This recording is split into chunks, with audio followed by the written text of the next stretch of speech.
We know post-cardiac arrest hypotension is, well, it's incredibly common. It affects anywhere from 50 to maybe 70% of patients after ROSC. So more than half, easily. Oh, easily. The mission just completely shifts. It's not about restoring circulation anymore. It's about figuring out precisely who needs that immediate aggressive support vasopressors fluids versus the patient who's actually going to be harmed by just, a reflexive intervention. And that instability is really what costs patients their neurological outcome. So let's start with the clinical baseline. How do we rigorously define post-ROSC hypotension? And maybe more importantly, structurally, why is it such an almost universal problem? The threshold is it's clinical and it's specific. We define hypotension as a systolic blood pressure below 90 millimeters of mercury, or, this is probably more important, a mean arterial pressure, or MAP, below 65 millimeters of mercury. Okay. And you should know, the 2025 American Heart Association guidelines are really tightening their focus. They're moving to target the MAP threshold exclusively. Moving away from just the systolic number, why that shift to MAP? Is it just because systolic blood pressure can be too volatile in that phase? Exactly. The MAP just better reflects the actual perfusion pressure that's driving blood flow to the vital organs, the brain, the kidneys. And when you look at the underlying cause for this low pressure, it's never as simple as, say, volume loss. We are dealing with post-cardiac arrest syndrome. Which is this global catastrophic insult. It is. It generates a mixed shock. Mixed shock meaning you've got both cardiogenic and distributive components happening at the same time. That duality, that's what makes the resuscitation so uniquely difficult, right? You're fighting two different broken systems at once. That is the perfect analogy. It's a broken pump and leaky pipes. Oh. And this complex interplay is defined by 4 key components we really have to internalize. Okay, so what are those 4 pillars of the syndrome? So they include the post-ROSC brain injury, of course. Then there's significant global myocardial dysfunction. Third is the massive systemic ischemia reperfusion response. And then, critically, you have the persistence of whatever caused the arrest in the first place. Right, the precipitating pathology, a massive PE, an MI, whatever it was. Exactly, it's still there. Let's focus on the heart for a second, because that's the pump problem. We hear the term myocardial stunning a lot. What is its actual clinical significance right here? Myocardial stunning is absolutely critical. It's this profound temporary paralysis of cardiac function. And it happens in the majority of these patients. This isn't just a little bit of weakness. It's a true, though reversible, cardiogenic state. And there's a timeline to it. A very important timeline. The stunning often peaks, and I mean peaks dramatically, at around 24 hours post-arrest. It only really begins to recover within 48 to 72 hours. And this timeline limits the heart's ability to handle, say, high fluid volumes or excessive afterload during that initial phase. So you have a stunned heart, and on top of that, the systemic inflammation you mentioned creates a second problem. Yes. That ischemia reperfusion injury triggers a massive inflammatory cascade. It's like a sepsis-like vasoplegic state. The body releases cytokines, the blood vessels dilate, and systemic vascular resistance just plummets. So you have a heart struggling to pump into pipes that are now wide open. That's your low MAP. Which brings us right to the clinical controversy and the data. Given the high risk of a poor neurological outcome with low pressure, what's the hard evidence for MAT targets? Should we be aggressive? Should we aim much higher than 65 millimeters of mercury? The guideline recommendation holds firm. Maintain MAP at least 60 to 65 millimeters of mercury. That's your minimum. That feels counterintuitive to a lot of clinicians, though. If the brain is suffering from a lack of blood flow, shouldn't pushing the pressure higher always be better? What's the theory on why an aggressive target might actually fail to show a benefit? It fails because higher pressure means higher afterload. You are demanding more work from a myocardium that is already stunned and failing. You're asking a sprinter who just collapsed to get up and run again. Right. The evidence against aggressive targeting is robust. We have 4 randomized trials with over 1,000 patients in total. They compared lower MAP targets, so generally 70 millimeters of mercury or less, to much higher targets, 71 millimeters of mercury or greater. And the outcome? None of them. Not one showed improved survival or better neurological outcomes with the higher targets. You mentioned a landmark trial earlier, the BOX trial. Can you just remind us of those precise parameters? Absolutely. The BOX trial, published in 2022, was definitive. It randomized patients to MAP targets of 63 millimeters of mercury versus 77 millimeters of mercury. So a pretty big difference. A huge difference. And the result was 0 difference in death or severe neurologic injury at 90 days.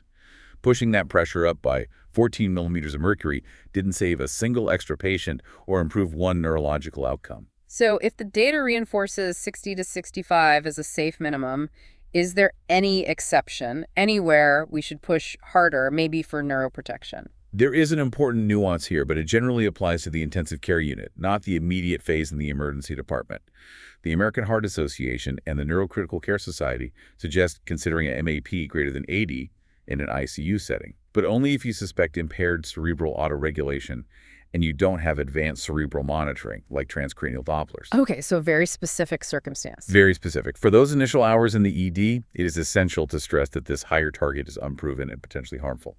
You have to stick to that 65 millimeters of mercury minimum unless there is very specific physiological data guiding you to do otherwise. Okay, let's pivot to the intervention strategy. We have our target. Now, what's the best first move? How should we approach fluid resuscitation? Can we just rely on those standard fixed bolus protocols we all learned? The risk of over-resuscitation in this specific population is immediate and profound.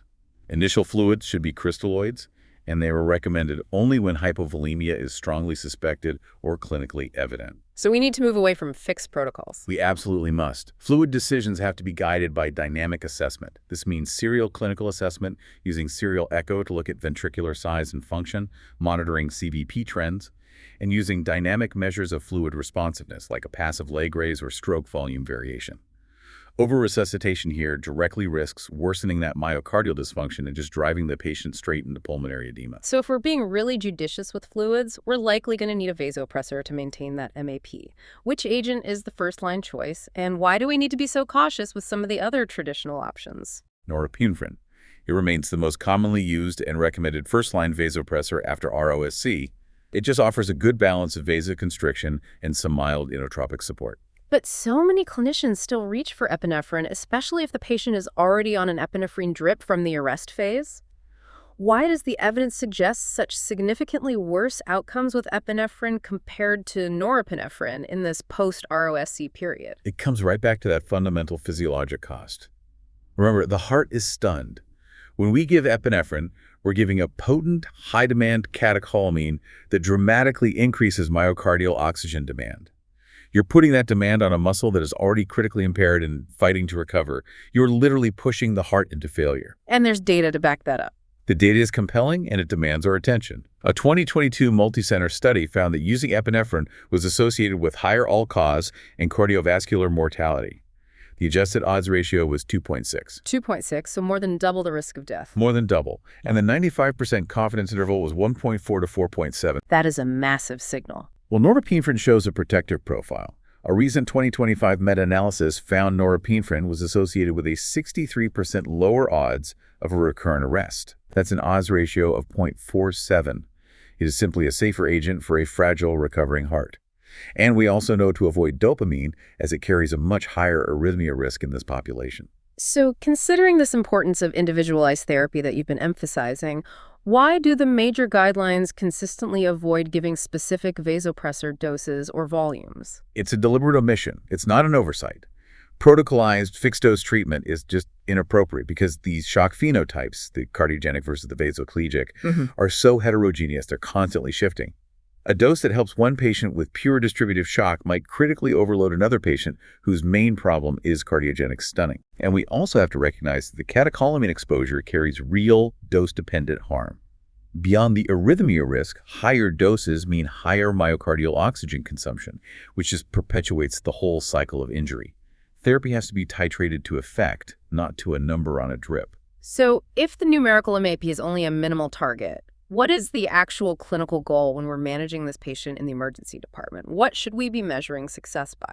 The actual goal, the paramount goal, is preserving end-organ perfusion. We have to look beyond the blood pressure monitor. We need to use multiple concurrent data points to confirm we're getting adequate flow to the brain, to the kidneys, to the periphery. And how do we do that? It requires a structured assessment that starts immediately. First, you have to identify the precise shock phenotype.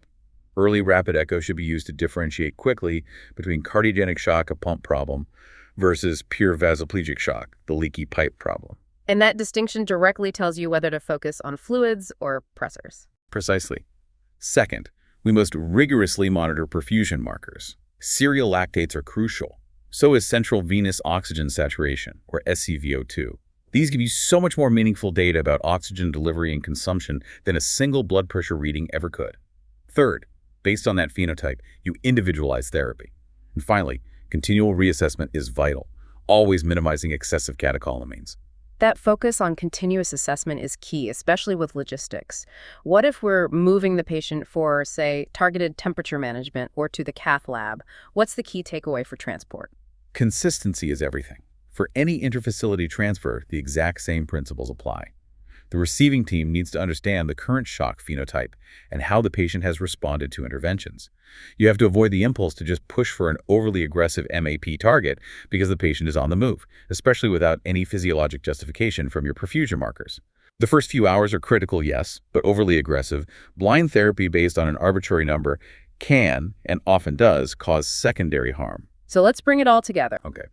Post-ROSC hypotension demands thoughtful, individualized management, not just an algorithmic escalation of drugs.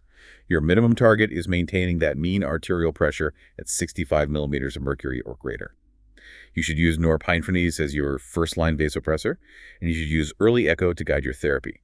And above all else, monitor the actual perfusion markers lactate, SCVO2, beyond just the blood pressure monitor alone.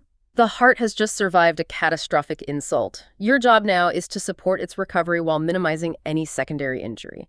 So when you're considering that aggressive high-dose vasopressor support, ask yourself this one fundamental question. Is what I am doing truly optimizing oxygen delivery to my patient's recovering organs?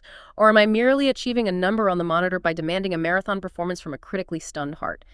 Think about purposeful restraint, guided by physiology. That's the real lesson here.